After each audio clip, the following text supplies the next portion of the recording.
నమస్తే, welcome to ఈ6 TV. Dornakal మాజీ MLA BRS senior నేత రెడ్డి నాయక్పై పోలీసులు మంగళవారం కేసు నమోదు చేశారు. రెడ్డి నాయక్తో సహా 17 మందిపై కేసులు పెట్టారు. సోమవారం డోర్నకల్లో బీఆర్ఎస్ కాంగ్రెస్ నేతలు ఘర్షణకు దిగారు.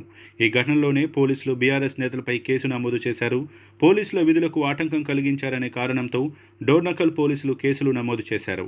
కాగా సోమవారం నాడు డోర్నకల్ పట్టణంలో బీఆర్ఎస్ కాంగ్రెస్ నేతలు పోటాపోటీగా ర్యాలీ నిర్వహించారు. దీంతో డోర్నకల్లో ఉద్రిక్త వాతావరణ పరిస్థితులు నెలకొన్నాయి. అయితే ఈ రెండు పార్టీల్లోని నేతలను నియంత్రించేందుకు పోలీసులు ఇబ్బంది పడ్డారు. బీఆర్ఎస్ కాంగ్రెస్ నేతల ఘర్షణతో డోర్నకల్ నియోజకవర్గం మళ్లీ హాట్ టాపిక్గా మారింది. పోలీసుల సూచనలు అతిక్రమించడంతో శాంతి భద్రతల సమస్య ఉత్పన్నమైందని డోర్నకల్ పోలీసులు తెలిపారు. విచారణ అనంతరం మరికొంతమందిపై కేసులు నమోదు చేసే అవకాశం ఉంది. పోలీస్ కేసులతో డోర్నకల్ రాజకీయాలు ఒక్కసారిగా వేడెక్కాయి. ప్రతి ఒక్కరిని గుర్తుపెట్టుకుంటానని, వచ్చే ఎన్నికల్లో ఎమ్మెల్యేగా గెలిచి మంత్రి అయిన తర్వాత అందరి సంగతి తేలుస్తానని రెడ్డి నాయక్ కాంగ్రెస్ నేతలను హెచ్చరించారు. రాజకీయ కక్షలో భాగంగానే తమ పార్టీ నేతలపై పోలీసులు కేసులు పెట్టారని బీఆర్ఎస్ నేతలు ఆరోపిస్తున్నారు.